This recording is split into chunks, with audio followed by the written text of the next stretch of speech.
আসসালামু আলাইকুম এভরিওয়ান। ফেলে আসা ভালোবাসা গল্পের 44 নম্বর পার্ট। তো আর বেশি কথা না বলে চলুন গল্প শুরু করে দেই।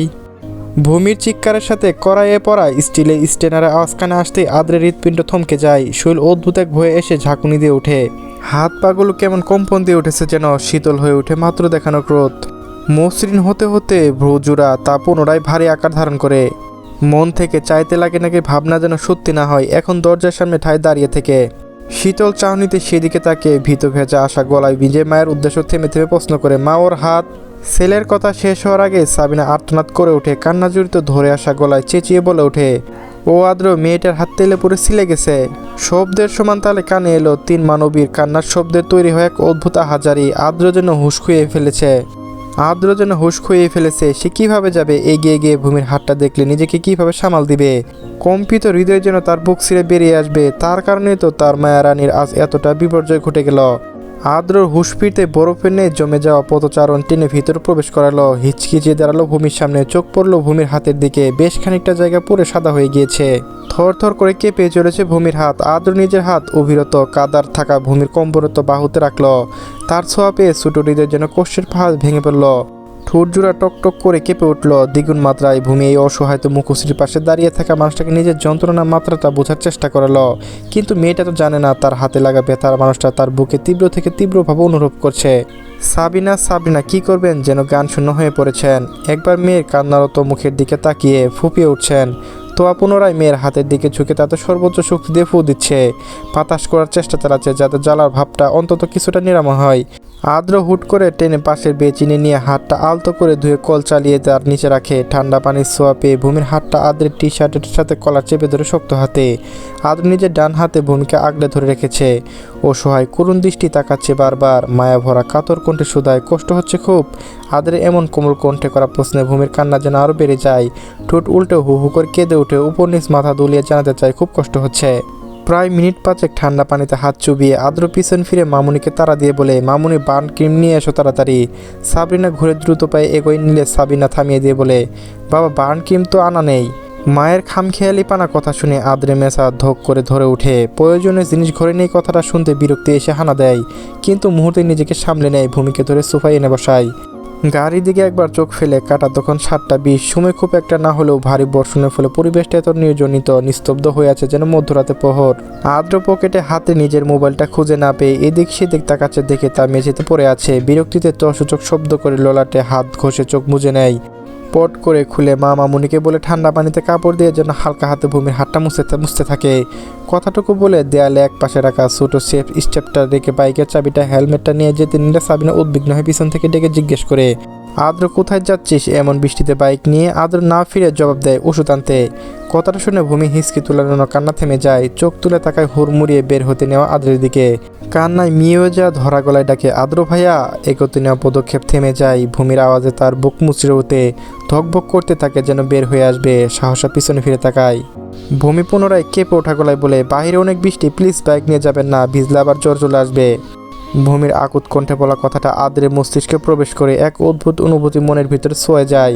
পুনরায় এগিয়ে আসতে আসতে মাথা নাড়ে। হেলমেট আর চাবিটা টেবিলে রেখে হ্যাঙ্কারে ঝুলিয়ে রাখা কারের চাবিটা হেঁচকে নেয় এক প্রকার দৌড়ে বেরিয়ে যায়। বাইরে সবার আওয়াজ পেয়ে এতক্ষণে আদ্রি হুঁশ হয়। বই বন্ধ করে ভাবুক দৃষ্টিতে চেয়ে বেরিয়ে আসে। সোফায় বসে বোনকে মায়েদের কাঁদতে দেখে উদ্বিগ্ন হয়ে এগিয়ে গিয়ে বোনের অবস্থা দেখে নিজেও কেঁদে দেয়। মিনিট 20 পর আদ্র দৌড়ে হাতে কিছুটা মেডিসিন নিয়ে ভেতরে ঢোকে। মায়েরা তখনও পানি দিতে ব্যস্ত। আদ্র ক্রিমটা পকেট থেকে বের করে হাঁটু গুজে বসে পড়ে ভূমির সামনে।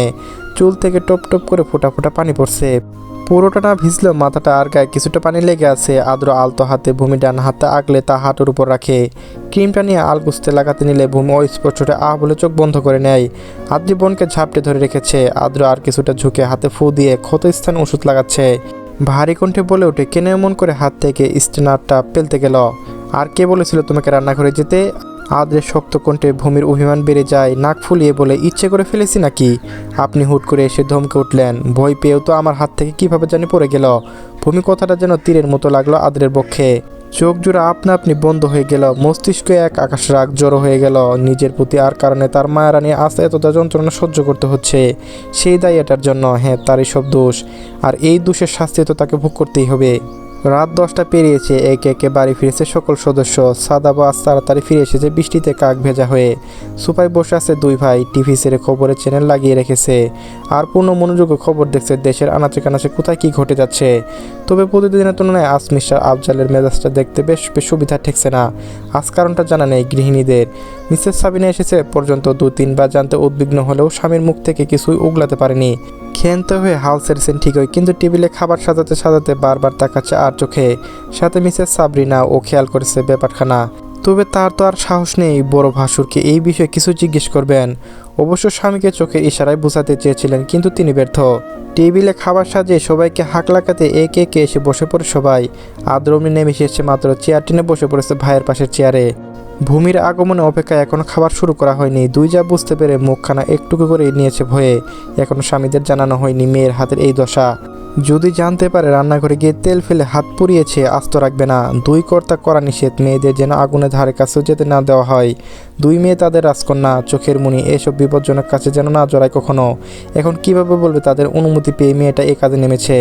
প্রায় বসে থাকা মিনিট 5 পর হতেও ভূমি নামছে না দেখে মিস্টার আফজাল তীক্ষ্ণ নজর ফেলে স্ত্রীকে জিজ্ঞেস করে, ভূমি কোথায়, আসছে না কেন এখনও?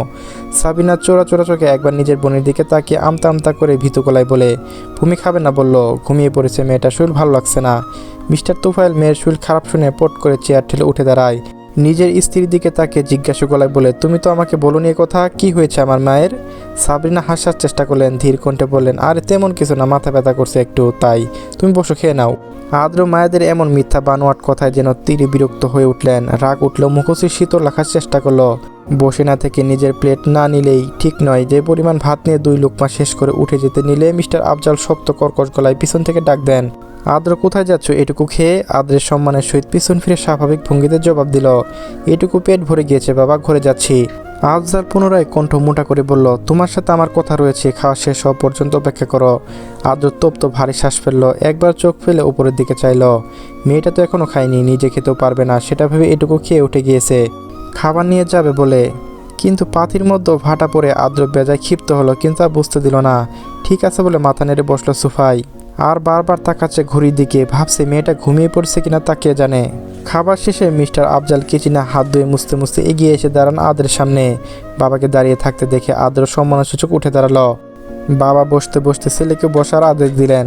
পাশে এসে বসলেন তুফাইলও। সাদাব খাবার শেষ করে চলে যেতে নিলে আফজাল সাদাবকেও ডাকে, ভাইয়ের পাশে বসতে ইশারা করে।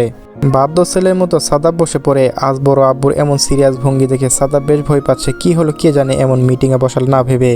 দূর থেকে উদ্বিগ্ন উৎকণ্ঠা নিয়ে তাকিয়ে আছে দুই যার সাথে আদ্রি। বাবাকে চুপ করে নিজের দিকে তাকিয়ে বসে থাকতে দেখে আদ্র ঘড়ির দিকে তাকিয়ে সময়টা দেখে নেয়। কৌতূহলী কণ্ঠে জানতে চায়, বাবা কিছু বলবেন? আফজাল চোখ তুলে ছেলের দিকে তাকিয়ে বেশ সিরিয়াস হয়ে ভারী কণ্ঠে প্রশ্ন ছুড়ে দেন, আজকাল কি গুন্ডা মাস্টারদের খাতায় নিজের নাম লিখিয়েছো নাকি? মিস্টার আফজালের কথা শুনে উপস্থিত সকলে চোখ ছানাবড়া হয়ে গেল। মিসেস সাবিনা 2 পা ফেলে এগিয়ে এসে দাঁড়ালেন ছেলের পিছনে। আদ্র বাবার কথায় মানে বুঝতে না পেরে স্বাভাবিকভাবে জিজ্ঞেস করলো, ঠিক বুঝলাম না, কি বলছেন? তেতে ওঠা স্থল কণ্ঠে ধমকে উঠে পড়লেন, রাস্তাঘাটে মারামারি করার জন্য তুমি দেশে ফিরেছ? স্বামীর মুখে এমন কথা শুনে সাবিনা হিচকিচিয়ে যান ভয়ে, তাকায় ছেলের কাঁধে হাত রেখে সামনে। ভীত কণ্ঠে স্বামীর উদ্দেশ্যে বলেন, কি বলছেন আপনি এসব আমার ছেলের নামে? কি বলছি সেটা তোমার ছেলেকে জিজ্ঞেস করো, আমাকে না। বাবার কথা আন্দাজ করতে পারলেও আদ্র অজানা ভঙ্গিতে মুখ করে তাকিয়ে বলল, আমি তো কাউকে মারিনি, কে বললো এই কথা? তুমি ইকবাল সাহেবের ছেলেকে মারোনি? এবারের কথায় আদ্র নড়ে চড়ে উঠল। মুখে কিছুটা হাসি রেখা টেনে স্বাভাবিক গলায় ভনিতাহীন জবাব দিল, ও আচ্ছা, ওই ছেলেটা আমি তোকে মারিনি, শাস্তি দিয়েছি। আফজাল তেলে বেগুনে জেলে উঠে হুঙ্কার ছাড়েন, মারনি শাস্তি দিয়েছো মানে? দুটো কি আলাদা বিষয়? ছেলেটা দুটো হাতে খারাপভাবে ফ্র্যাকচার হয়ে গিয়েছে, প্লাস্টার করা হয়েছে, ডাক্তাররা বলেছে 3 মাসও এ হাতে কোনো কাজ করতে পারবে না। আদ্র এবার কিছুটা শব্দ করে হেসে উঠল, ঘা ছাড়া ভাব নিয়ে নীরবাদী হয়ে বলে, ও যতটুকু শাস্তি হওয়া উচিত ছিল তার অর্ধেকও তো দেয়নি। আমি শুধু ওর হাত ধরেছিলাম, এতে ওর হাত যদি এতটা লাজুক হয় আমার দোষ কি তাতে? ছেলের এমন ভঙ্গি আফজাল যেন অবাক হয়ে গেলেন। এসেছে পর্যন্ত কতটা শান্ত চুপচাপ ভদ্র হয়ে থাকা ছেলেটা হুট করে এমন ভাবহীন বেপরোয়া কথাবার্তা বলছে। বেজায় ক্ষেপে চেঁচিয়ে উঠে দাঁড়াতে নিলেই তুফাইল ভাইকে টেনে ধরে শান্ত করার চেষ্টা করে। ভাই রেগে গেলে হুশ হয়ে ছেলেটাকে আবার না মেরে ফসে। এই এক ঘটনায় পুরো 17 বছর বাড়ি ছাড়া, এখন মারলে আর ফিরে আসবে না। শান্ত কণ্ঠে ছেলের দিকে তাকে জিজ্ঞেস করে, বিনা কারণে কেন তোমরা ছেলেটাকে মারলে? আদ্র সাদাব চোখ ছোটো করে তাকে কিছু বলতে যাবে তার আগে আদ্রকে আসারা ভাব দেখিয়ে বলে ওঠে, কে বলো বিনা কারণে মেরেছি ও ছেলেটাকে? যেহেতু মিথ্যা অপবাদ দিয়েছে তাহলে আর যতটুকু বাকি আছে সেগুলো ফ্র্যাকচার করেই দিয়ে আসবো। ছেলের কথায় ফুসফুস শ্বাস ফেলে বলে, আজ পুরো অফিসে মানুষের সামনে এই ছেলের বাপ এসে আমাদের নালিশ করে গেল, কথা শুনিয়ে গেল। তোমাদের কি ব্যাপারটা এতটা সহজ মনে হচ্ছে? আমার মান সম্মান ঠিক কোথায় গিয়ে দাঁড়িয়েছে? সমস্যা নেই, 2 দিন পর সবাই ভুলে যাবে। যাকে কখনো দেখিনি তাকে নিয়ে করা নালিশ কেউ কি মনে রাখবে? টেনশন করবেন না। আফজাল পরপর শ্বাস ছেড়ে নিজেকে শান্ত করতে চাইল। কঠিন গলায় প্রশ্ন করলো, কেন মেরেছো তুমি ওই ছেলেটাকে? ছেলেটা আমার হার্টবিট ছোঁয়ার চেষ্টা করেছিল। মানে হার্টবিট কিভাবে ছোঁয়া যায়? কি বলছো, সহজ ভাষায় বলো। পাশ থেকে সাদাব আকবরী নরম কণ্ঠেই বলে, বড় আব্বু, ছেলেটা ভাইয়ের সাথে বেয়াদবি করেছে, মারতে চেয়েছিল, এই জন্য। সামান্য মারতে চেয়েছিল বলে হাত এভাবে ভেঙে ফেলবে? এটা কি সিনেমার ফাইটিং? আমার অনুপস্থিতিতে একটা ছোটো পিঁপড়াও যদি আমার কলিজা ছোঁয়ার চেষ্টা করে তাকে কেন তার বংশ শেষ করে দিব? সেখানে কোনো ছেলে? হ্যাঁ, আদ্র বিড়বিড় করে কথাটুকু বলে উঠে দাঁড়াতে দাঁড়াতে বাবার দিকে মাথা নত করে শান্ত সুরে বলে, বাবা আর কিছু বলবেন? না হলে আমি যাই। আফজাল কিছু বলতে মুখ খুলে পুনরায় মুখ বন্ধ করে নিলেন। মুখে সুযোগ শব্দ করে মাথায় হাত দিয়ে ধমে বসে পড়লেন ঝুঁকে। পরপর নিজে নিজে চেঁচিয়ে ওঠে, কি ভেবেছো তোমাকে কিছু বলবো না, যা ইচ্ছে তা করবে, আর আমি ভয় পেয়ে এসব মেনে নেব? ভুল ভাবছো, এমন কিছু দ্বিতীয়বার দেখলে আমার থেকে খারাপ কেউ হবে না। সাবিনা কান্না ভেজা কণ্ঠে স্বামীকে বলে, কি বলেছেন আপনি? আপনি ছেলেটা রাগ সম্পর্কে জানেন না? যদি আবার বাড়ি ছেড়ে চলে যায়? তুমি আর একটাও ধমকে কথা বলবে না ওর সাথে। আদ্র উঠে মায়ের কাঁধে হাত জড়িয়ে ধরে বলে, তুমি চিন্তা করো না মা, যে কারণে বাড়ি ছেড়েছিলাম সেই কারণে থেকে যাব পার্মানেন্ট। চলবে। গল্পটি কেমন লেগেছে অবশ্যই কমেন্টে জানিয়ে যাবেন। আর যারা এই চ্যানেলটি এখনও সাবস্ক্রাইব করেনি একটু কষ্ট করে সাবস্ক্রাইব করে নিন, পরবর্তী পার্টও এই চ্যানেলে দেবো। ধন্যবাদ সবাইকে।